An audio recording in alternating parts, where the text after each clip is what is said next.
Hello नमस्कार, मैं doctor Rajneesh Kumar आप सभी का एक बार फिर से हार्दिक स्वागत करता हूं। प्रैक्टिस सेट 3 के अंतर्गत हमने हिंदी साहित्य इतिहास लेखन पर 25 प्रश्नों को हल किया था। वे कौन कौन से प्रश्न थे और उनके कौन कौन से उत्तर रहे उनको एक नज़र में हम देख लेते हैं। पहला प्रश्न था कि हिंदी साहित्य का आदि काल हिंदी का एक इतिहास ग्रंथ है, इस ग्रंथ के रचनाकार का नाम। तो सही जवाब था हजारी प्रसाद द्विवेदी। दूसरा प्रश्न था कि राजस्थानी भाषा और साहित्य पुस्तक के लेखक हैं, तो इसका सही जवाब था मोतीलाल मेनारिया। अगला प्रश्न था रीतिकाल को श्रृंगार काल किसने कहा था, तो इसका सही जवाब था विश्वनाथ प्रसाद। अगला प्रश्न था रामचंद्र शुक्ल का हिंदी साहित्य का इतिहास मूल रूप से किस कृति की भूमिका रही है, तो इसका सही जवाब था हिंदी शब्द सागर। अगला प्रश्न था कि आचार्य रामचंद्र शुक्ल ने रीतिकाल का समय माना है, तो इसका सही जवाब था 1700 से लेकर 1900 विक्रम संवत, इसका सही जवाब था। अगला प्रश्न था किसने हिंदी साहित्य का कोई इतिहास ग्रंथ नहीं लिखा है, तो इसका सही जवाब था नामवर सिंह। कुछ बच्चों ने कहा कि नामवर सिंह ने आधुनिक हिंदी साहित्य की प्रवृत्तियाँ लिखा था, लेकिन वो इतिहास ग्रंथ के अंतर्गत नहीं बल्कि आलोचना के अंतर्गत है। और आपको अगर इतिहास और आलोचना के बीच में क्या अंतर है, तो नामवर सिंह की एक बुक पढ़ना पड़ेगा, इतिहास और आलोचना। अगला प्रश्न था कि किस इतिहास लेखक ने अपने इतिहास ग्रंथ में लगभग 5000 कवियों का विवरण दिया है, सही जवाब था मिश्र बंधु।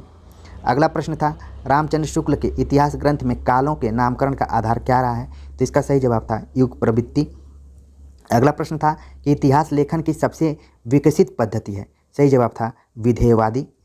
अगला प्रश्न था हिंदी साहित्य का इतिहास दर्शन नामक ग्रंथ के लेखक हैं, तो इसका सही जवाब था नलिन बिलोचन शर्मा।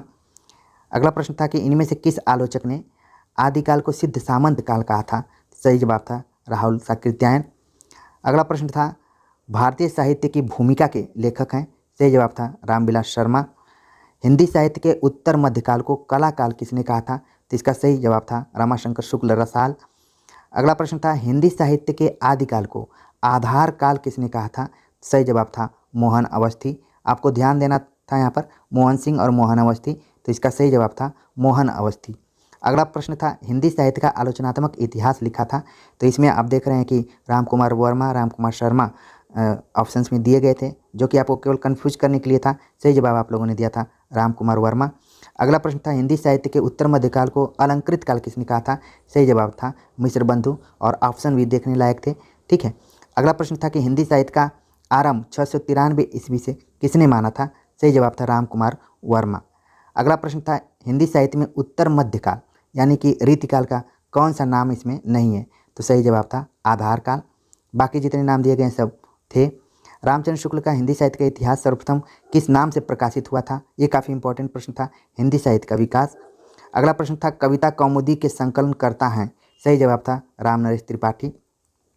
हिंदी साहित्य 20वीं शताब्दी के लेखक हैं, तो सही जवाब था नंदुलारे वाजपेयी। अगला प्रश्न था अपभ्रंश को पुरानी हिंदी किसने कहा था, सही जवाब था चंद्रधर शर्मा गुलेरी। अगला प्रश्न था जिसको लेकर बच्चों में काफ़ी कन्फ्यूजन था, हिंदी शब्द सागर के संपादक हैं, सही जवाब था श्याम सुंदर दास। कुछ बच्चों ने आचार्य रामचंद्र शुक्ल को भी लिखा था, लेकिन आचार्य रामचंद्र शुक्ल के हिंदी शब्द सागर की भूमिका इसमें प्रकाशित हुए थे, जो बाद में चलकर इनका इतिहास ग्रंथ हुआ, लेकिन उसके संपादक के तौर पर थे श्याम सुंदर दास। ये यहाँ पर देखने वाली बात थी।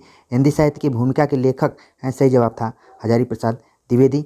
अगला प्रश्न था कि आचार्य रामचंद्र शुक्ल ने आदिकाल को कितने प्रकरणों में बांटा है, तो इसका सही जवाब था 4 प्रकरणों में उन्होंने बांटा है। तो इस तरीके से हमने कुल 25 क्वेश्चंस पे बातचीत किया था, और बहुत सारे बच्चे इसमें पार्टिसिपेंट किए, 149 बच्चे थे। सबके स्कोर कार्ड को मैंने बता दिया, और आवश्यकता पड़ी तो मैं सबके ईमेल पे उसको फॉरवर्ड भी कर सकता हूँ, जिसको कि आप देख सकते हैं।